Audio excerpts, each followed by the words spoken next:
The Nintendo Switch.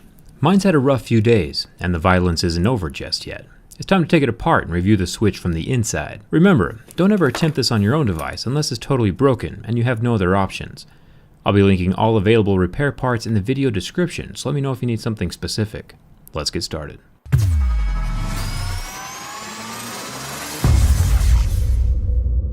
For the past few consoles, Nintendo has been using their own proprietary tri-point screw on the back panel, and the Switch is no exception. 4 tri-point screws along the back side and 5 Phillips head screws along the side rail. And then the metal Joy-Con rail can detach from the console. But be careful with it and don't pull it off completely just yet. I'll show you why in just a second. The bottom has 2 screws, also Phillips head, and the 2 little circles next to the screws are guiding posts for the USB-C port inside of the dock. Super smart because that'll put less stress on the charging port when it's docked, helping it last longer. Now, I accidentally snapped my other Joy-Con rail off the console in my last video, but normally this would have 5 screws holding it in place as well. Just pretend they're there. Lastly, 1 screw along the top next to the heat vent. The cooling system on this thing is actually pretty sweet. I'll show you more of that once we get inside. The kickstand is covering the last little screw, and once that's removed, the whole back panel can be pulled off the Nintendo Switch console. Interesting that this particular device has never been opened before, yet there are still fingerprints all over the place. Really not that important, but it is interesting to see. A human had to assemble this at some point. The SD card tray that is hidden by the kickstand is here, and it's 100% modular, with 1 screw holding it in, and the same Lego-like connection that we've seen on pretty much every cell phone.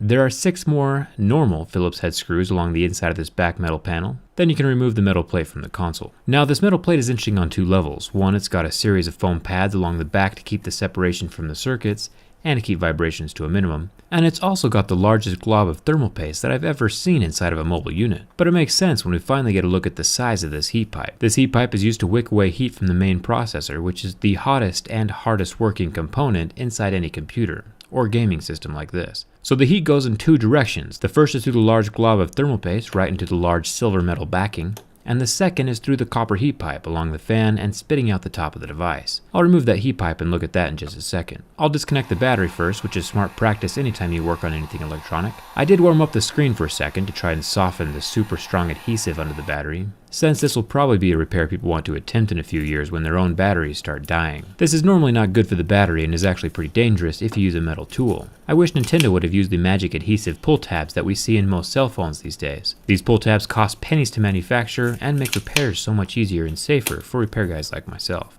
Maybe next time, Nintendo. The battery is pretty large capacity at 4,300 milliamp hours.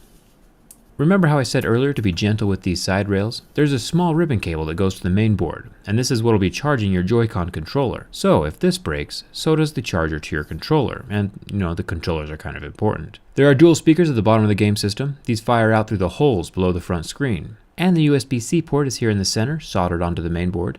Keeping your screw organized, there are 3 more here. I'm pulling out the game cartridge slot and the headphone jack. They are on the same circuit board. There's a large ribbon cable attached to the top. Each ribbon connector has a locking latch that lifts up to unlock, and then the ribbon cable can slide out. Then the board also has a Lego type connector under the heat pipe that unsnaps. This thing looks pretty sweet, and now you know if multiple games stop being read by your console, this guy's probably the culprit and needs to be replaced. If all else fails, you might be able to digitally download your games to the console. This is what I did with the Zelda game that I'm currently playing. Let's get rid of some more screws. There are 3 screws holding down the copper heat pipe just over the processor. Try to keep the thermal paste intact. As long as it's not dry and crusty, you can probably just reuse it. If it's all dried up, you can probably just reapply some normal thermal paste that we find on Amazon. I'll try to link some in the video description. There's a bunch more screws holding the main board into place. Remember to keep these organized. Your life will be easier if you do. The other Joy-Con rail is plugged into the side of the motherboard. Unlatch the lock and the ribbon can slide out. The speakers can be found in the bottom corners of the Nintendo Switch.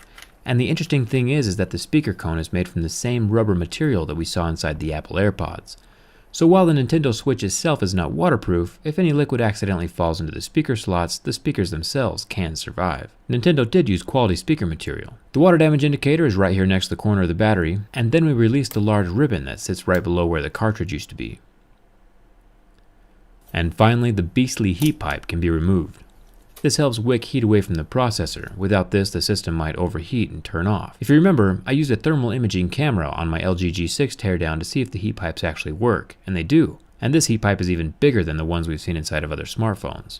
It's even got fins up at the top to let the air flow through and let it cool down faster. Just a few more things to unplug, like the volume and power ribbon and the fan ribbon. I'll show you more on these in just a second. One more wire cable on the left side, and then this little guy right here is extremely interesting. This is the built-in memory for the device, and it looks like it's replaceable.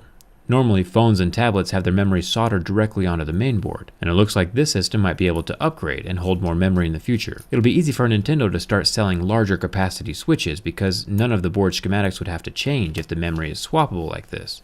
Just plug the new memory in and you're good to go. Finally, here is the main board, the brains of the device. The charging port is directly soldered in place and not replaceable, unfortunately, but I imagine that the dock is pretty sturdy, so wear and tear on the port should be minimal, but even then it would be nice to see a replaceable charging port like we have on most cell phones these days. The last thing to come out of the frame is the fan with its 3 screws. This fan, coupled with the large copper heat pipe and heatsink, should do a pretty good job of keeping the tablet cool, especially since it's only running at 720p when it's not docked. The super long ribbon cable at the top is for the volume and power buttons. And then there is this last Joy-Con rail on the side that we unplugged earlier.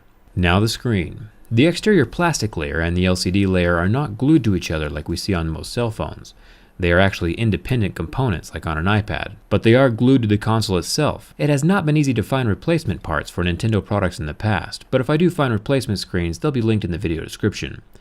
You'll need to use heat to separate the screen from the frame, and then the new screen will have its own adhesive. I personally want to play Zelda later though, so I'm going to leave my screen intact for now. It's time to reassemble this thing and see if it still works when I put it back together. Putting it back together should be easier than taking it apart if you kept your screws organized. Fan goes in first, then the motherboard gets set into place, charging port in first, making sure no ribbons or wires are stuck onto the board when you set it down into the frame. Everything has its own slot to slide into, like the speakers. I'll get the fan ribbon cable tucked into the slot and the volume ribbon tucked into its slot, and make sure that they are both locked down with their little latches. The larger ribbon is the same deal, slip it in and lock it down. Then the cartridge and headphone jack board can get plugged in with a little Lego-like connector. You'll feel it click into place.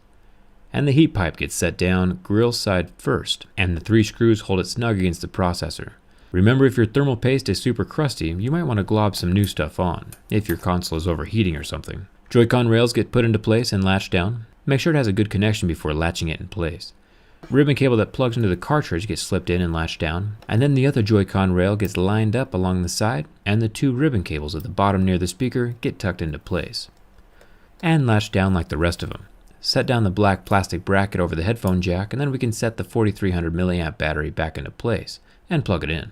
I'm just reusing the same adhesive as before, but if you buy a new battery, it will probably come with its own adhesive. Get the rest of your motherboard screws into place. Assuming you had them all organized, this should be relatively easy. Another interesting thing is that this black tape on the metal backing. This is a super cheap way to keep the silver from shining through with the little grill slots on the back of the console. Pretty cost-effective way of keeping the controller looking clean and blacked out.